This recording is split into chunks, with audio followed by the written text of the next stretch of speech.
지금까지 히브리서는 하늘의 제사장 또 하늘의 예배에 대해서 이야기했습니다. 이 말씀의 핵심은 우리는 누구를 통해 구원을 얻느냐 그 문제였습니다. 이 땅에 있는 제사장이 아니라 하늘의 제사장 예수님을 통해서 구원을 얻는다. 그것이 히브리서의 말씀이었습니다. 우리가 예배를 드리는 이유는 하나님의 구원을 원하기 때문입니다. 구원을 바라기 때문에 그 마음을 가지고 하나님께 예배를 드립니다. 그런데 그 구원은 예수님을 통해서 이루어졌습니다. 예수님께서 인간의 모든 죄를 다 담당하셨습니다. 우리는 그 사실을 믿고 믿음으로 예수님을 영접하면은 예수님이 이루신 그 구원이 우리의 구원이 됩니다. 바울은 이것을 은혜로 구원받았다. 그런데 그 은혜가 믿음이라는 통로를 통해서 예수님에게서 우리에게로 전해온다. 그렇게 말했습니다. 그래서 믿음을 통해 구원받는다. 이신칭의 이걸 주장을 했죠. 그렇기 때문에 믿음이 중요합니다. 예수님이 은혜로 이루신 구원, 그것이 믿음을 통해 우리의 것이 됩니다. 그래서 이 히브리서 11장은 믿음에 대해 이야기를 하는 거예요. 이제까지는 하늘의 제사장, 하늘의 예배, 그것을 통해서 우리가 구원받는다 그 이야기를 하고, 이제는 믿음을 이야기하는 이유가 우리의 믿음을 통해서 그 구원이 우리에게 온다는 겁니다. 그래서 믿음을 강조하고 있습니다. 그런데 이 히브리서는 믿음을 이야기하면서 교리적으로 설명을 하지 않아요. 믿음이 이렇다. 교리적인 이야기를 하지 않고 믿음의 사람들을 예로 듭니다. 이 사람은 이렇게 믿었다. 이 사람은 이렇게 믿었다. 믿음이란 이런 거다. 예를 제시하면서 믿음이 뭔지를 우리에게 말해주고 있습니다. 오늘 우리가 읽은 17절부터 22절까지 본문은요, 믿음의 조상 아브라함, 이삭, 야곱에 대한 이야기입니다. 이 믿음의 조상들을 통해서 믿음이 뭔지를 우리 같이 한번 생각해 보도록 하겠습니다. 먼저 17절을 보시면요, 아브라함은 시험을 받을 때에 믿음으로 이삭을 바쳤습니다. 더구나 약속을 받은 그가 그의 외아들을 기꺼이 바치려 했던 것입니다. 자, 여러분, 여기서 성경이 우리에게 말해주는 믿음은 어떤 것인 것 같습니까? 믿음은 시험을 받을 때에도 하나님을 신뢰하는 것이다. 그걸 말하는 겁니다.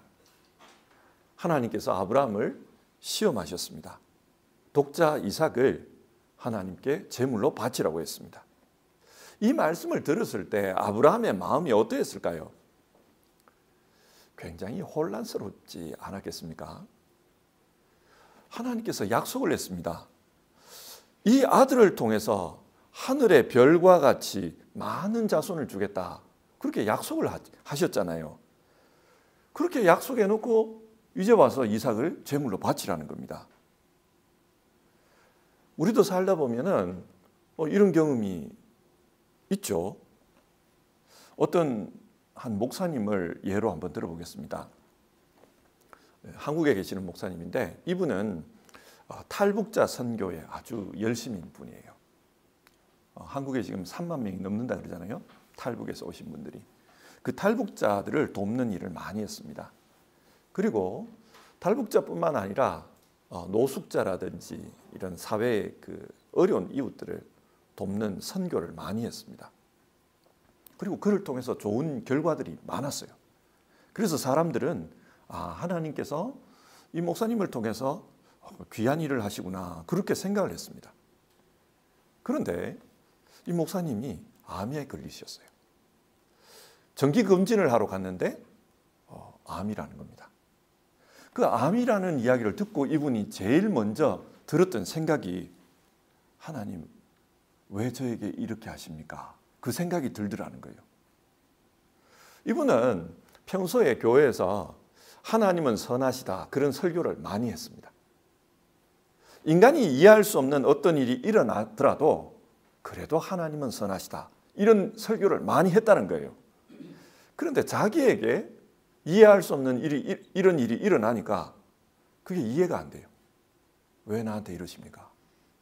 그런 생각이 제일 먼저 들더라는 겁니다. 비록 성경은 압니다. 어려운 일이 일어나도 하나님은 무슨 뜻이 있어서 그러시는 거다. 선하신 분이다. 그런 머리로는 그걸 아는데 마음으로는 당황스럽고 원망스럽고 정말 왜 이러실까? 이런 생각들이 막 생기더라는 거예요. 여러분 이게 사람 아니겠습니까? 아브라함도 그랬을 것 같아요. 하나님의 약속을 믿습니다. 그런데 그 약속의 아들을 제물로 바쳐라. 그러면 도대체 왜 이러십니까? 제가 뭐 섭섭하게 한 거 있습니까? 그래서 이러십니까? 그런 생각이 마음속으로 들었을 거예요. 어쩌면 기도하면서 하나님께 따졌을 수도 있습니다. 왜 한 입으로 두 말 하십니까? 따졌을 수도 있어요. 그런데 하나님이 아무 대답도 안 하셨다고 합니다. 그래서 밤새도록 이런 생각, 저런 생각, 이래서 그런가, 저래서 그런가 고민을 했을 거예요. 날이 새도록 아무 응답이 없었습니다. 여러분 이게 시험입니다. 우리가 시험이라는 걸 알면은 시험은 견딜 수 있어요. 아, 이거 지나가는 거다. 그런데 아무리 생각해봐도 이유도 모르겠고 이게 왜 이러는지도 모르겠고 그러면서 이게 진짜 하나님의 뜻인가? 이게 뭔가? 알 수 없는 미궁으로 자꾸 빠져드는 거. 이게 시험입니다. 이런 상황에서 아브라함이 어떻게 했는가? 17절을 보면은 믿음으로 이삭을 바쳤다는 겁니다. 그럼 우리가 이런 질문을 해볼 수 있어요? 그는 왜 이런 결정을 내린 것일까? 19절을 보면 그는 생각했다라는 단어가 나와요. 19절을 보면 하나님께서는 이삭을 죽은 사람들 가운데서도 되살릴 수 있다고 아브라함은 생각했던 것입니다. 생각했다는 말이 나옵니다. 이 생각했다는 말이 헬라어로 보면 로기조마이라는 단어인데요. 이 말은 논리적으로 따진다는 뜻입니다. 로기조, 로직하게 따진다는 말이에요. 그 논리적으로 따져봤다는 거예요. 하나님이 나를 불렀다. 지금까지 인도하셨다. 그리고 내게 너를 부른 이유가 너를 복되게 할 것이다. 너의 이름이 창대하고 너의 자손이 창대할 것이다. 그것 때문에 불렀다 그랬거든요. 그리고 지금까지 부른 대로 그렇게 이루어 주고 계셨습니다. 그런데 지금 와서 왜 이러실까? 논리적으로 따진 거예요. 설마 이렇게 허무하게 끝내려고 그 말씀하셨을까? 그렇지는 않았을 것 같다는 겁니다. 그래서 아브라함은 일단은 순종하기로 결정했습니다. 그래서 논리적으로 생각한 결과 그가 도달한 게 우리 방금 전에 읽은 19절인데요. 하나님께서는 이삭을 죽은 사람들 가운데서도 되살릴 수 있다고 아브라함은 생각했던 것입니다. 그래, 무슨 이유인지는 모르겠지만 이렇게 죽더라도 다시 살릴 수 있을 것이다. 그렇게 생각했다는 겁니다. 이렇게 생각할 수밖에 없었던 게 지금까지 자신이 경험했던 삶이 그렇다는 거예요. 하나님이 지금까지 이루어 오신 게 내 인생에 말씀하신 대로 신실하게 그렇게 하셨다. 그러니까 말씀하신 대로 이루어 주실 거다. 죽더라도 살려 주실 거다. 그런 생각에 도달했다는 겁니다. 앞에서 말씀드린 그 목사님도 비슷한 이야기를 해요. 고민을 했대요. 왜 내게 암을 주셨을까? 내가 모르는 죄가 있어서 그럴까? 아니면 뭐 나를 통해서 뭘 원하시는 게 있을까? 이런 막 여러 가지 막 질문을 하면서 기도해 봤는데 모르겠더래요. 그런데 시간이 지나면서 자기 스스로의 마음에 생겨났던 게 뭐냐면은 왜 너는 암에 걸리면 안 되는데? 그런 생각이 들더래요. 왜 다른 사람은 암에 걸려도 되고 너는 걸리면 왜 안 되는데? 이런 생각이 자기가 들더라는 겁니다. 너는 안 걸려야 되는 무슨 특별한 이유가 있냐? 그래서 생각해 보니까 그렇더라는 거예요. 그리고 다른 사람은 걸리는데 왜 나는 안 걸리면 안 되냐? 그렇더라는 거예요. 그래서 논리적으로 생각한 결과 이분이 하나님 무슨 계획이 있으시겠지. 뭐 이렇게 뭐 하신 데는 뜻이 있어서 그러시겠지. 지금도 무슨 뜻까지, 지금까지 무슨 뜻이 있어서 지금까지 이렇게 하셨는데 뜻이 있어서 그러시겠지. 그렇게 수긍이 되더라는 거예요. 그렇게 현실을 받아들이고 나니까 이분이 지금 그럼 나는 어떻게 살아야 되지? 이 생각을 한 겁니다. 이 걸린 암에서 나는 어떻게 살아야 되는가? 그러고 보니까 공감이라는 단어가 떠올랐다 그래요. 공감. 공감이라는 단어 알잖아요. 함께 공, 느낄 감. 함께 느낀다는 거. 건강한 목사가 아픈 환자에게 하나님 치료해 주실 겁니다. 물론 위로가 되죠. 그런데 공감은 잘 안 될 수가 있어요. 그런데 아픈 사람이 하나님이 위로해 주실 겁니다. 우리 인생 책임져 주실 겁니다. 저나 여러분이나 책임져 주실 겁니다. 그렇게 말하면 이게 공감이 안 되겠나? 자, 그런 생각이 들더라는 거예요. 아파 보니까 육신도 괴롭고 심적으로도 굉장히 불안하더라. 그러니까 이런 고통이 있고 이런 불안이 있어도 하나님께서 우리를 책임져 주실 겁니다. 이 공감하라는 거 아닐까? 자, 그렇게 생각했다는 거예요. 자, 여러분 여기서 믿음이 뭔지를 한번 생각해 봅시다. 믿음이 뭔 것 같습니까? 믿음은 어떤 상황에서도 하나님을 신뢰하는 겁니다. 뜻이 있으시겠지. 이대로 끝내신 거 아니겠지. 뭔가 더 큰 뜻이 있어서 이런 과정을 지나가게 하시겠지. 그렇게 하나님을 신뢰하는 것, 그것이 믿음입니다. 시간이 많이 흘렀습니다. 어쩌면 아브라함은 죽을 때까지 하나님께서 왜 자신에게 그때 그런 명령을 하셨는지 몰랐을 수도 있어요.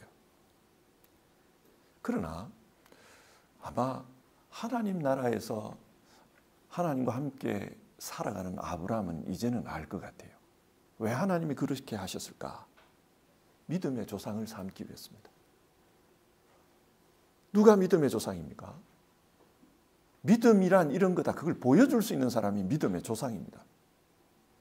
그러니까 어떤 어려운 상황에서도 하나님을 믿는 게 믿음이다. 그걸 보여줄 수 있어야 네가 믿음의 조상이라는 거죠. 그래서 아브라함에게 그걸 요구하셨다는 겁니다. 언젠가 제가 설교한 적이 있는데요.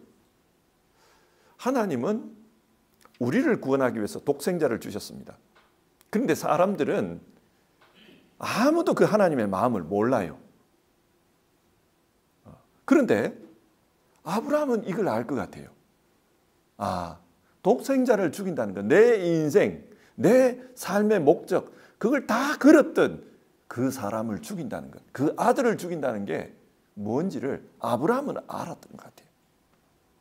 그러니까 아브라함은 하나님의 친구입니다. 하나님의 마음을 공감하기 때문입니다. 그리고 이런 아브라함을 통해서 하나님은 우리도 하나님의 마음을 공감하기를 원하는 겁니다. 내가 삶에 중요하다고 생각했던 것, 그걸 하나님께서 바치라고 하신다. 그게 어떤 건지, 얼마나 아픈 건지 그걸 알 수 있도록 아브라함을 통해서 우리로 하여금 공감할 수 있도록 하시는 겁니다. 여러분, 우리는 이유를 알 수 없을 경우가 많아요.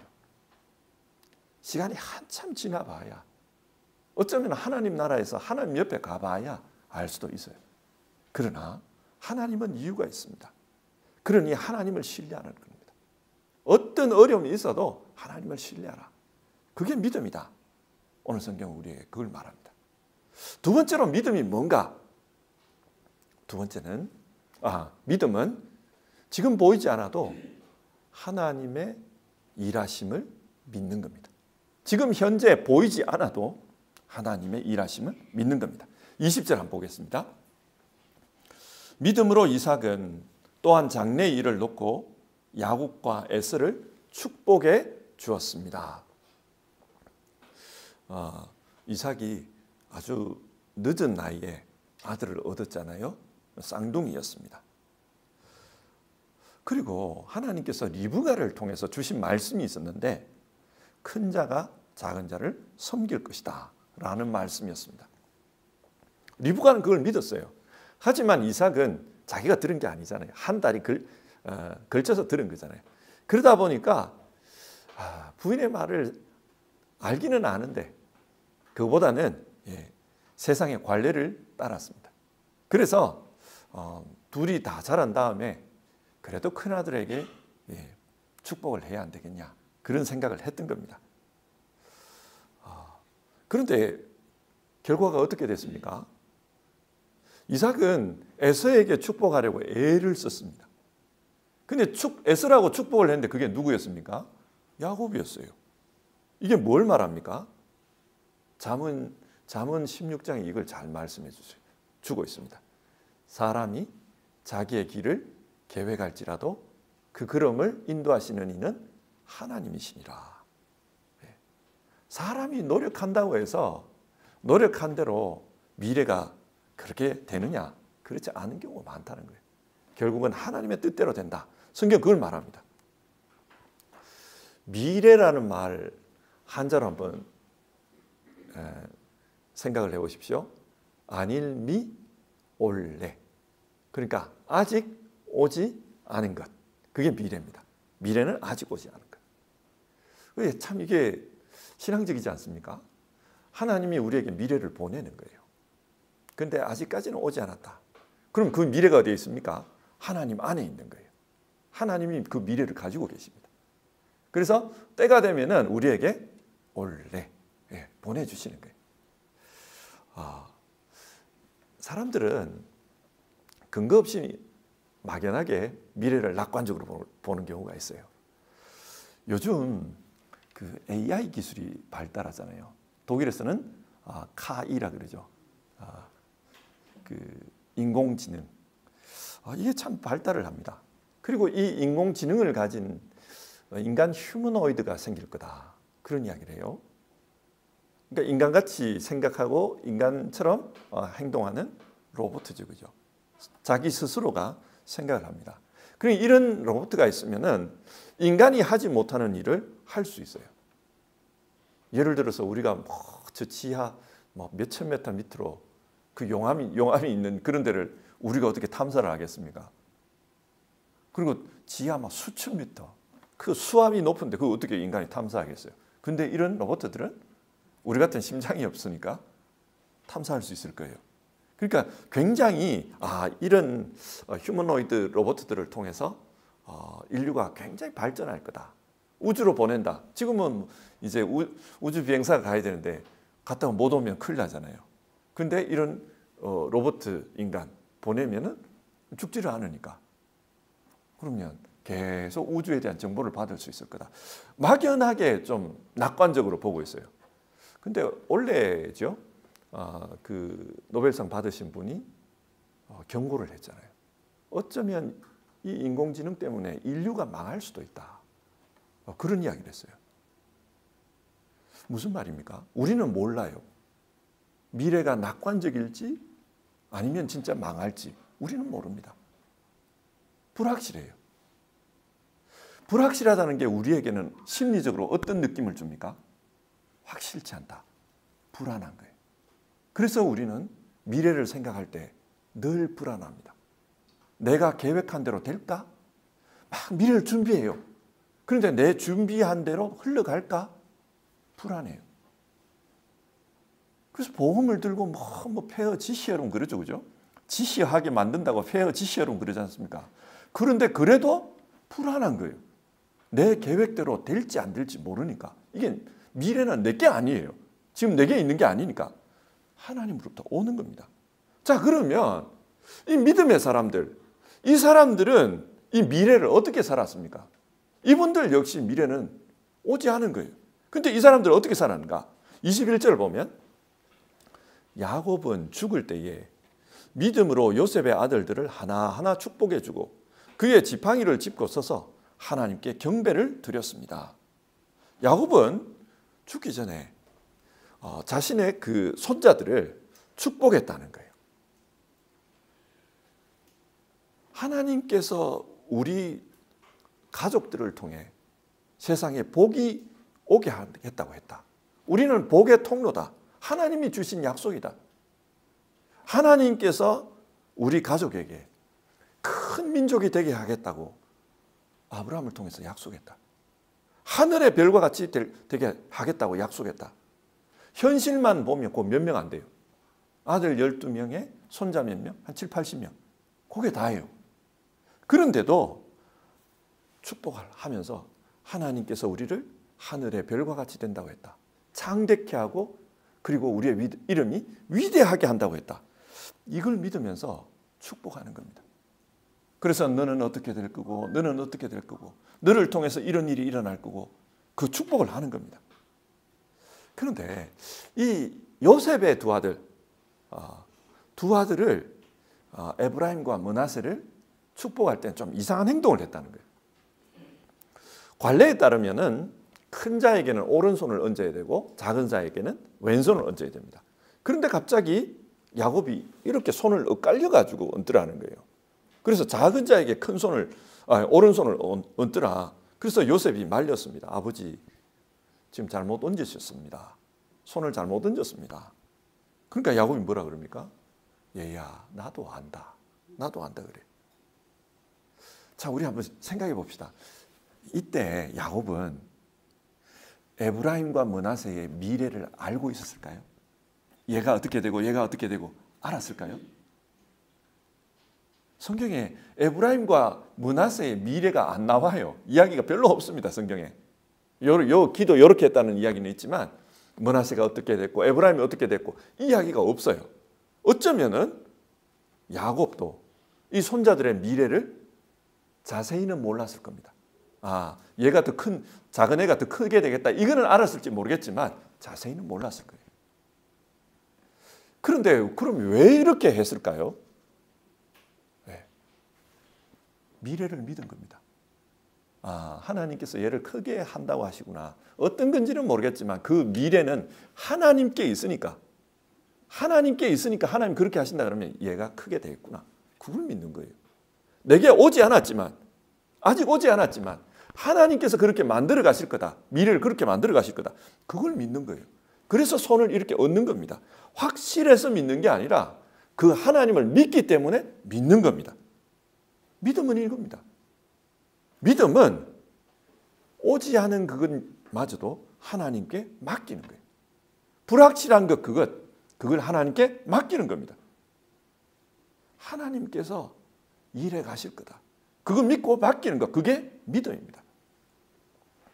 요즘 세상이 좀 불안해요. 특별히 우리 그 젊은이들 보면 이게 좀 불안한 사회를 살고 있어요.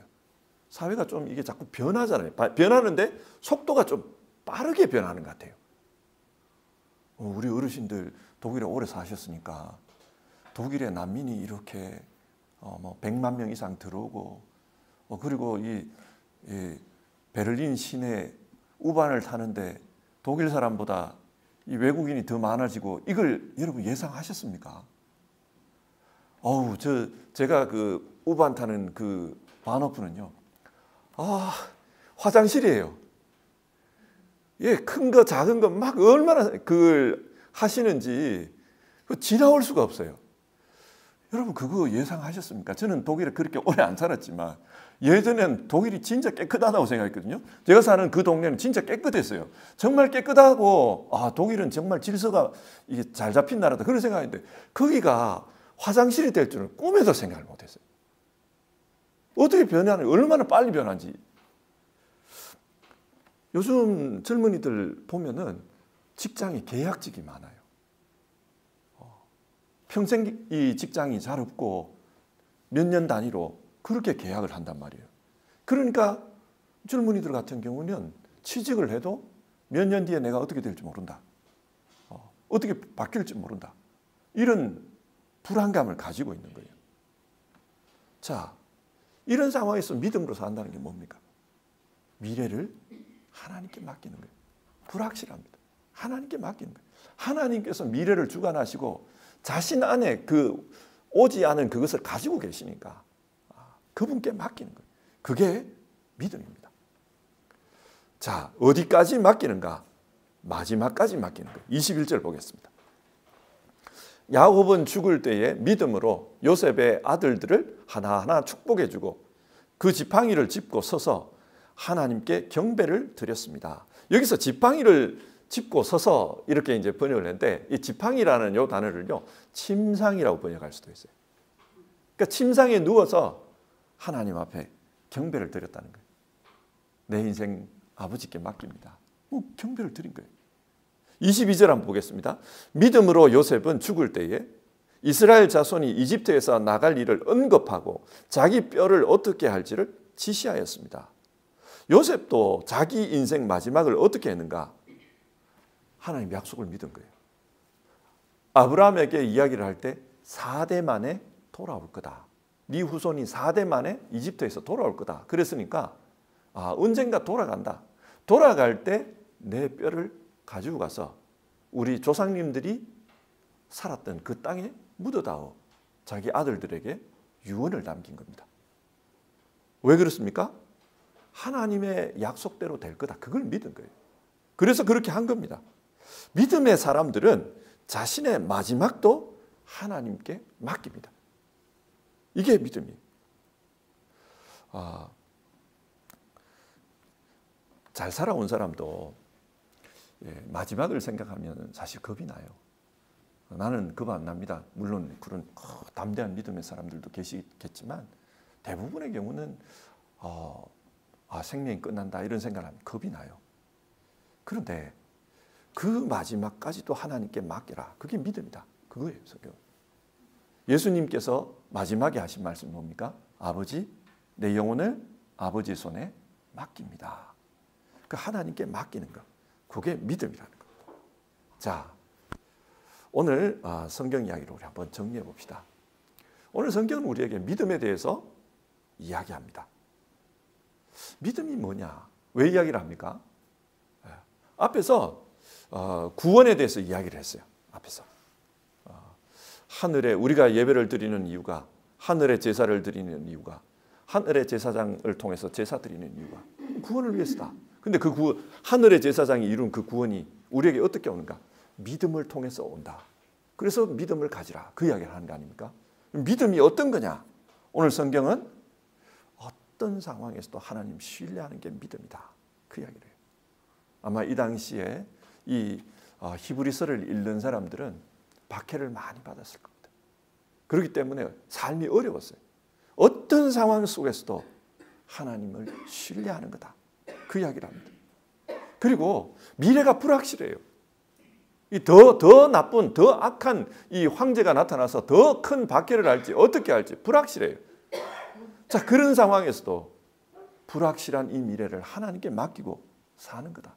설령 우리가 이대로 끝날 수 있다. 우리의 마지막을 하나님께 맡기는 거다. 그게 믿음이다. 그렇게 표현합니다. 이 이야기를 오늘 우리에게 한번 적용을 해보면요. 여러분은 천국이 어떤 것 같아요? 저는 천국이 구체적으로 묘사할 수는 없지만 정말 하나님 품속에서 사는 것, 그런 곳인 것 같아요. 하나님으로 충만한, 하나님 형상이 영이시니까, 하나님 영이시니까 우리가 그 형상을 이렇게 만들 수는 없잖아요. 그 어떤 분인지는 모르겠지만 하나님으로 충만한 것. 그래서 이 하나님으로 충만한 것을 예수님이 비유로 설명하면서 바람이 부는 이야기를 했어요. 성령 이야기를 하시면서 성령이 어떤 것인지는 모르지만 바람이 불면은 나무가 흔들리지 않냐. 그러면 거기 성령이 있다는 걸 알지 않냐. 이제 이런 이야기를 하셨잖아요. 정말 마치 이 세상의 공기, 바람처럼 그곳으로 가면 하나님으로 충만한 것. 그 하나님 속으로 우리가 들어가서 하나님 충만함을 받으면서 사는 거예요. 하나님 생명 받을 거고, 주시는 생명 받을 거고, 그 하나님 주시는 양식으로 배부를 거고, 생명의 양식이겠죠. 그 하나님 주시는 빛으로 찬란할 거고, 그게 우리일 거예요. 우리 그렇게 살 거라고 믿습니다. 그래서 여러분, 우리가 그 하나님이 그 영광 속에 계시는 그 영광을 우리에게 주신다. 이런 거죠. 하나님이 이루신 구원이 믿음을 통해서 우리 안에 들어오는 것처럼 하나님의 그 찬란한 영광이 믿음을 가진 우리의 믿음을 통해서 우리 안으로 다 들어와서 그렇게 살 거다. 하나님으로 충만한 곳일 거다. 상상은 잘 안 돼요. 하나님이 어떤 분입니까? 우리가 그 형상을 모르니까 상상은 잘 안 돼요. 그러나 하나님으로 충만해서 하나님의 생명으로 우리가 가득하게 될 거고, 하나님의 영광으로 가득하게 될 거고, 하나님의 그 찬란한 빛으로 우리도 가득하게 될 거고. 네. 그리고 형상으로 보이시는 하나님의 형상이신 예수님을 보면서 우리가 영광 돌리면서 그렇게 살 거다. 그렇게 상상이 돼요, 저는. 자, 여러분, 믿음을 통해서 그 하나님의 아름다움이 우리의 것이 됩니다. 그러므로 믿음으로 사는 게 중요합니다. 이 땅에서 살면서도 그 믿음을 가지라. 그게 우리 오늘 성경이 말하는 거잖아요. 어려움이 있어도 내가 이 믿음을 통해서 하나님의 그 능력을 받는다.